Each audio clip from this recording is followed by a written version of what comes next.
আজ বুধবার সারা দেশে ধুমধাম করে পালিত হচ্ছে রামনবমীর উৎসব। এবারের রামনবমী খুবই বিশেষ, কারণ অযোধ্যায় রাম মন্দির তৈরির পর এটাই প্রথম রামনবমী। রামলালার বিশেষ পুজো হবে, রামলালার সূর্যাভিষেক হবে।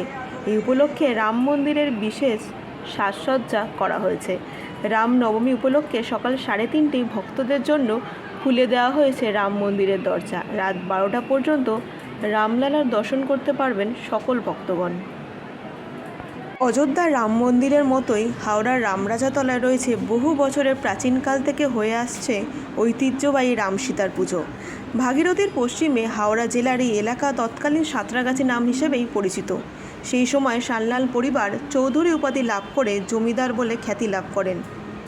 এরপর জনশ্রুতি জমিদার অযোধ্যারাম চৌধুরী ও তার পরিবার প্রতিদিন রামের পুজো করতেন বাড়িতেই। এরপর স্বপ্নাদেশে রাম সীতার পুজো শুরু হয়। প্রায় 250 বছর ধরে এই পুজো হয়ে আসছে। রাম পুজোর জন্যই এই এলাকার নাম রামরাজাতলা।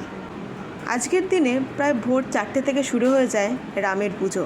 এখানে বিভিন্ন জায়গা থেকে ভক্তের সমাগম ঘটে, চলে পূজা অর্চনা। যত বেলা গড়ায় ততই বাড়ে ভক্তের ঢল। দক্ষিণ পূর্ব রেল শাখায় স্টেশনের নামও হয় রামরাজাতলা। রামনবমীর দিন এখানে 22 ফুট চওড়া 16 ফুট লম্বা কাঠামোয় তৈরি সুবিশাল মাটির রাম সীতা ও অন্যান্য বিগ্রহের পূজা করা হয়ে থাকে। চলে 4 মাস ধরে। শ্রাবণ মাসের শেষ রবিবার গঙ্গায় নিরঞ্জন হয়। তবে বছরের প্রতিদিন যাতে রাম সীতা দর্শন করতে পারেন পুণ্যার্থীরা, তার জন্য ঠাকুরের নতুন মন্দির তৈরি করে সেখানে মূর্তি স্থাপন করা হয়। পুরানো মন্দির সংলগ্ন জায়গায় যা তৈরি হয়। বর্তমানে সমস্ত কিছু দেখভাল করেন রামরাজা পরিষদ। প্রাচীন পুজোর 4 মাস ধরে চলে বিভিন্ন অনুষ্ঠান। পুজো পাঠের সঙ্গে প্রতিদিন ভোগ বিতরণও চলে। আজকের পুজো কখন থেকে শুরু হচ্ছে? রীতিনীতি মেনে তো পুজো হয়, তো আজকের পুজো শুরু কখন? পুজো শুরু হচ্ছে এই আমাদের পুজো আমাদের শুরু হয় সকাল মোটামুটি 11টা থেকে, কিন্তু তার আগে ভক্তগণের সমাগম হয় রাত্রি 1টা-1:30 থেকে। আমরা সেই সময় চলে আসি, সারাদিন ব্যাপী পুজো হয়। আজকে কি কি আচার রীতিনীতি রয়েছে? বিশেষ কি হয় আজকে? আচার রীতিনীতি তো আছে, ওখানে ঘট প্রতিস্থাপন হবে। প্রধান যিনি পুরোহিত আছেন উনি আসবেন, উনি এসে ঘট প্রতিস্থাপন করবেন। ঠাকুরের প্রাণ প্রতিষ্ঠা, অধিবাস সবই ওনার হাতেই হবে। তারপরে হোম হবে, ঠাকুরের ভোগ নিবেদন হবে, আরতি হবে। কতক্ষণ ধরে চলে? সারাদিন ধরে? সারাদিন ধরে ধরে?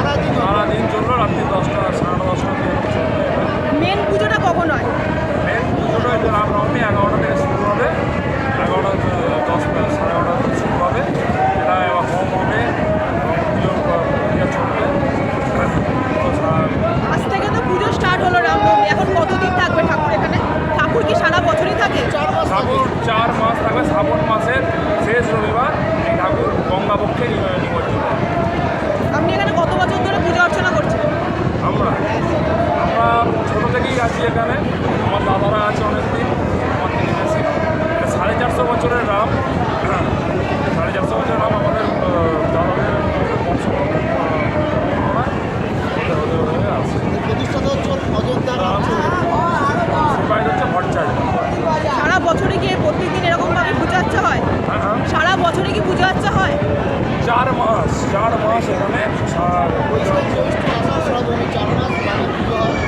শ্রাবণ মাসের শেষ রবিবার এই ঠাকুর পিছনে জায়গা আছে, টানতে টানতে লোক নিয়ে ট্রলিতে যায়। লোক সেখানে মানে জনআনন্দের মধ্যে দিয়ে বাবা রামচন্দ্র সমাগম হয় বিসর্জনের সময়, প্রচুর লোক। 4 মাস ঠাকুরটা পুজো হয়ে যাওয়ার পর কি এখানে শুধু ঘট থাকে?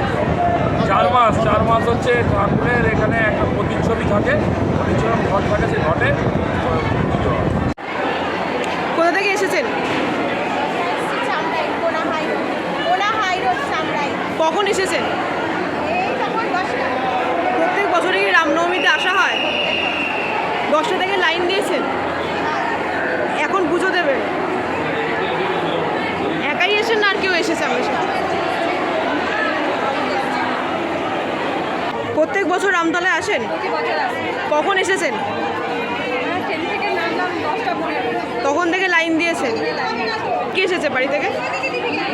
সবাই আছে, জায়গা আছে। প্রত্যেক বছর কি রামতলাতেই আসতে হয় না বাড়ির ওখানে পুজো দেন? আসতে হয়